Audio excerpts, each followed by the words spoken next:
তো hello guys, welcome to my channel Rasel explainer. এই সপ্তাহে স্ম্যাকডাউনের জন্য ডাব্লিউডাব্লিউ সিএম পাঙ্ককে অফিসিয়ালি অ্যাডভার্টাইজ করে দিয়েছে সিএম পাঙ্ক এই সপ্তাহে স্ম্যাকডাউনে আসবে। আর আমি তো ভাবছিলাম যে সিএম পাঙ্ক তো রয়্যাল সুপারস্টার, তাহলে স্ম্যাকডাউনে কি করতে আসবে। তো দেখলাম যে এই স্ম্যাকডাউনটা হতে চলেছে শিকাগো, যেটা হচ্ছে সিএম পাঙ্কের হোম টাউন, তাই জন্যই এখানে সিএম পাঙ্ক এই স্ম্যাকডাউনটায় আসবে। তারপরে আমরা মানি ইন দ্য ব্যাংকের কোয়ালিফাইং ম্যাচেসও অফিসিয়াল হয়ে গেছে দেখতে পেলাম।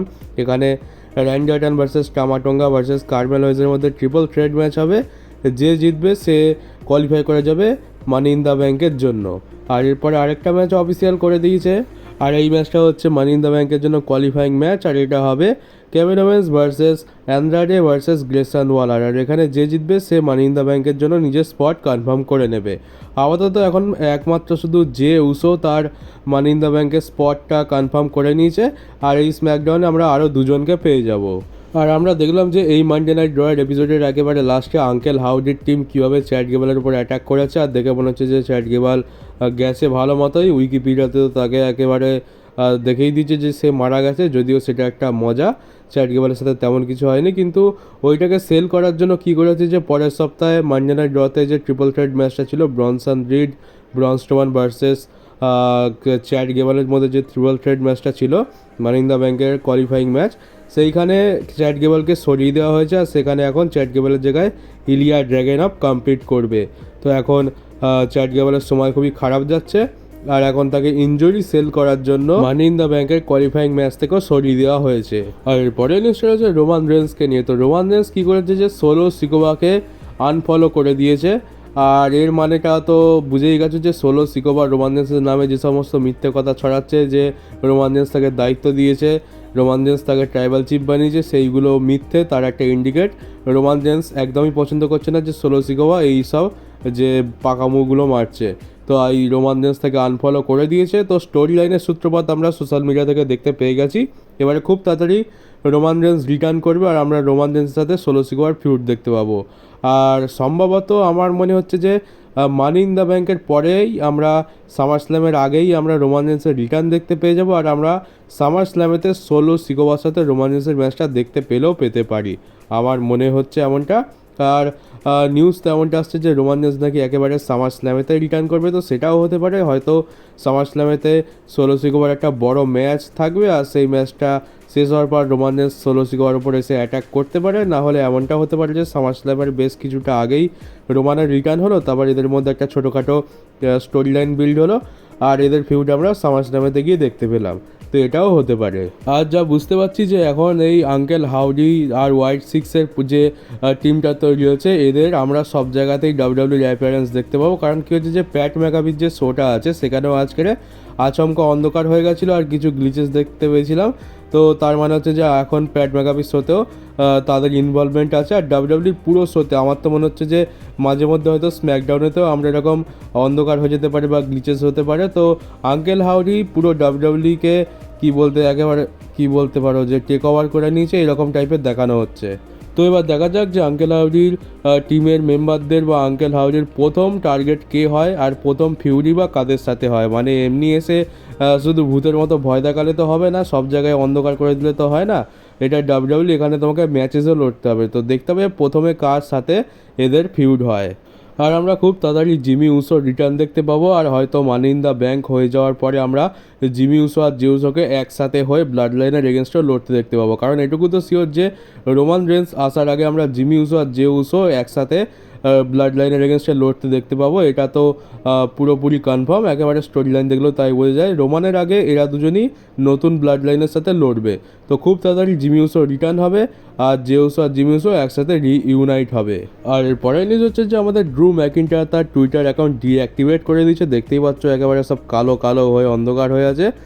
তো এই ডাব্লিউডাব্লিউই ছেড়ে চলে গেছে, মন খারাপ, মন ভেঙে গেছে। তো এটাকেই সেল করার জন্য এরকম করেছে। আমরা দেখেছি যে রিসেন্ট টাইমে কি আর এর অনেক বছর আগেও ডাব্লিউডাব্লিউইতে যখন এরকম কোনো স্টোরি লাইন হয়েছে, অনেক সুপারস্টার তাদের টুইটার অ্যাকাউন্ট ডিঅ্যাক্টিভেট করেছে, আর এরকম কালো ডিপিও লাগিয়ে দিয়েছে। সেথ রলিন্সের সাথেও দেখেছি আমরা এটা, এখন ড্রু ম্যাকিন্টায়ারের সাথেও দেখছি। তো দেখা যাক ড্রু ম্যাকিন্টায়ার কতদিন এরকম ডিঅ্যাক্টিভেট করে রাখে আর কতদিন ডাব্লিউডাব্লিউই থেকে দূরে থাকে।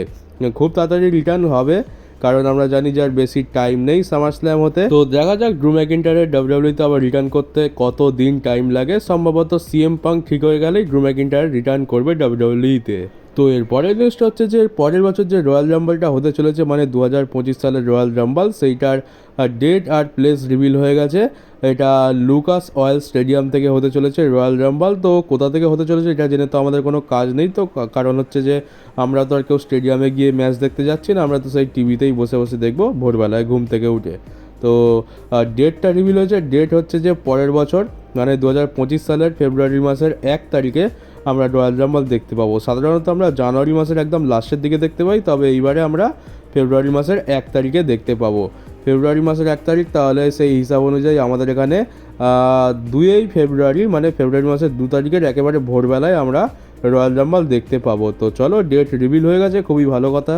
আর এরপরে রয়েছে একটা ইন্টারেস্টিং নিউজ। তোমাদের তো মনেই আছে যে ব্রক লেসনারের সাথে আন্ডারটেকারের সেই অনেক বছর আগে সামার স্ল্যামেতে ম্যাচ হয়েছিল, আর সেখানে আমরা একটা ফানি মোমেন্টও দেখতে পেয়েছিলাম যে ব্রক লেসনার উঠে বসে হাসছে আর আন্ডারটেকারও তাকে দেখে হাসছে। তো এইটা নিয়ে আন্ডারটেকার বলে যে সেই সময় কী হয়েছিল যে সে তার ক্যারেক্টারটা ব্রেক করেছিল, আর এইটা তখনই ঠিক হয়েছিল যে ব্রক লেসনার আর আন্ডারটেকার এই মুভমেন্টটা করবে।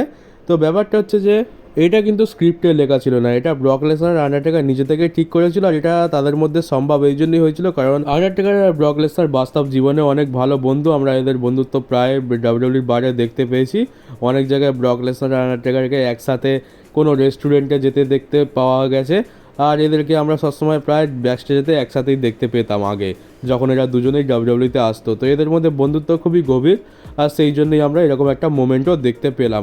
আর না হলে অন্য কোনো সুপারস্টার হলে তো আন্ডারটেকার তার সাথে এত ভালোভাবে মিশতো না, এটুকু তো আমরা জানি। তো এরপরে আন্ডারটেকার গান্থারকে নিয়ে কথা বলে যে গান্থারের যে ম্যাচেসগুলো হয় তাতে নাকি স্টোরি টেলিং খুব ভালো থাকে, আর আমরা সেটা দেখেছি যে গান্থারের ম্যাচ শুধুমাত্র ম্যাচ হয় না, তাতে একটা বড় সড়ো স্টোরি থাকে। গান্থার ম্যাচ রেসেল করার সাথে সাথে অনেক কথাও বলে, আর আমাদের ম্যাচটা দেখে মনে হয় যে খুবই ভালো স্টোরি টেলিং চলছে। তো আন্ডারটেকার বলতো যে তার ম্যাচে যেমন স্টোরি টেলিং আন্ডারটেকার দেখতে পেতো, তেমনি গান্থারের ম্যাচে তো সে একই রকম স্টোরি টেলিং দেখতে পায়। তো গান্থার শুধুমাত্র ম্যাচ রেসেল করে না, খুব ভালো স্টোরি লাইনও ফলো করে, আর সেই স্টোরি লাইনটাকে পুরো তার ম্যাচেসের মধ্যে ফুটিয়ে তোলে। আর আমরা যদি উদাহরণ দিয়ে বলতে হয় তো রোমান রেন্সের যে ম্যাচগুলো আমরা রিসেন্ট টাইমে দেখেছি, মানে এই যে টাইটেল রেঞ্জ চলাকালীন এই শেষ 4 বছর, তো আমরা দেখেছি যে রোমান রেন্সের প্রত্যেকটা ম্যাচে আমরা ভালো স্টোরি টেলিং দেখতে পেয়েছি, আর ঠিক তেমনটাই আমরা গান্থারের ম্যাচেতেও দেখতে পাই। এই জন্যই হয়তো গান্থারের এই এত লম্বা টাইটেল রেঞ্জ, যেটা 600 দিনেরও বেশি ছিল, সেটা দেখে আমরা একদমই বোর হইনি। আর আন্ডারটেকার এখানে কোডি রোডসকেও নিয়ে বলে যে আন্ডারটেকার এটা বলছে যে কোডি রোডস যদি ফেস হওয়ার জায়গায় একজন হিল সুপারস্টার হতো তাহলে তার এই টাইটেল রেঞ্জটা আরও বেশি ভালো হতে পারতো। আর আমরা জানি যে আন্ডারটেকার এটা কেন বলছে, কারণ একজন ফেস সুপারস্টারের কাছে কি হয় যে সে সব দিক দিয়ে বাঁধা থাকে, সে লিমিটেড জিনিস করতে পারে, কিন্তু একজন যখন কোনো সুপারস্টার হিল হয়ে যায় তখন তাকে অত চিন্তা করতে হয় না, তার অনেক ক্রিয়েটিভ ফ্রিডম পাওয়া যায়, আর সে যেটা খুশি সেটা করতে পারে, যেমনটা আমরা রোমান রেন্সের সাথে দেখেছিলাম। আর দেখতে গেলে রোমান রেন্সের টাইটেল রেঞ্জটা এত বেশি আইকনিক এই জন্যই হয়েছে কারণ সে একজন হিল ছিল।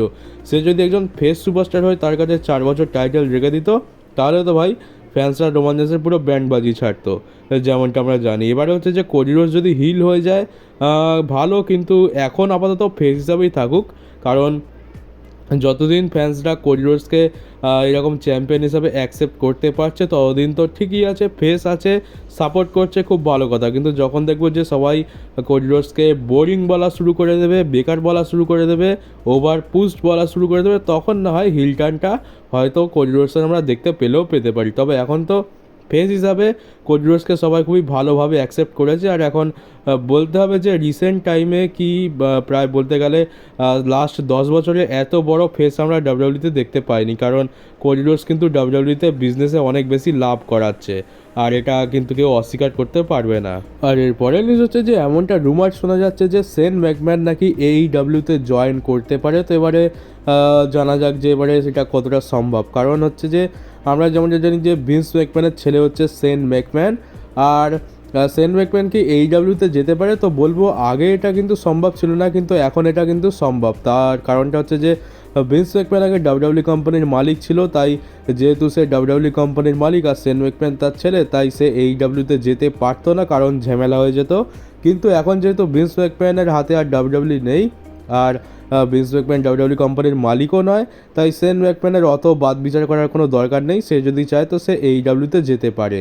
তো এবার যদি টনি খান শেন ম্যাকম্যানকে AEWতে আনতে চায়, বড় পরিমাণের টাকা অফার করে, তাহলে শেন ম্যাকম্যান নিশ্চয়ই AEWতে যেতে পারে, আর আমরা তাকে অল এলিট রেসলিংয়ে দেখতে পাবো। আর হচ্ছে যে শেন ম্যাকম্যান অল এলিট রেসলিংয়ে গেলে টনি খানের অনেক লাভ হবে, কারণ শেন ম্যাকম্যান ভালোভাবে জানে যে একটা রেসলিং কোম্পানিকে কীভাবে চালাতে হয়, আর বছরে 2-3টে ম্যাচও রেসল করতে পারবে। আর শেন ম্যাকম্যান কী ধরনের ম্যাচেস দেয় সেটা তো আমরা খুব ভালোভাবেই জানি। তো যদি শেন ম্যাকম্যানকে AEWতে নিয়ে গিয়ে টনি খানের কিছু লাভ হয়, তাহলে টনি খান নিশ্চয়ই ট্রাই করবে শেন ম্যাকম্যানকে AEWতে নিয়ে যাওয়ার। কিন্তু এবার দেখতে হবে যে শেন ম্যাকম্যান AEWতে যাওয়ার জন্য ইন্টারেস্টেড আছে কি না, নাকি সে এখনও ডাব্লিউডাব্লিউর সাথেই থাকতে চায়। আর আজকের ভিডিওর শেষ নিউজ হচ্ছে যে আমরা ব্লাড লাইনে আরও একটা নতুন মেম্বার দেখতে পাবো। তোমরা তোমাদের স্ক্রিনে যাকে দেখতে পাচ্ছ, এই হচ্ছে ব্লাড লাইনের নতুন মেম্বার। একে ডাব্লিউডাব্লিউ সাইন করেছে, আর ডাব্লিউডাব্লিউ এর নামের জন্য একটা ট্রেডমার্ক ফাইল করেছে, আর সেই নামটা হচ্ছে কাইজার সিকোবা। হয়তো এর নামই কাইজার সিকোবা হতে চলেছে। আমরা জানি যে জেকব ফারুকে ডাব্লিউডাব্লিউ সাইন করে নিয়েছে, কিন্তু এখনও পর্যন্ত তার ডেবিউ করেনি। আর তার মধ্যেই এখন আমরা কাইজার সিকোবাকে দেখতে পেয়ে গেছি। এতদিন NJPW-তে ছিল, যেখানে টামাটঙ্গা টাঙ্গালোয়া ছিল, আর এখন তার কন্ট্রাক্ট শেষ হয়ে গেছে, তাই এখন ডাব্লিউডাব্লিউকে সাইন করে নিয়েছে। তো ডাব্লিউডাব্লিউতে রোমান রেন্সের ফ্যামিলির যতজন আছে, ডাব্লিউডাব্লিউ এক এক করে তাদেরকে সাইন করছে। জেকব ফাটু অলরেডি স্টকে রয়েছে।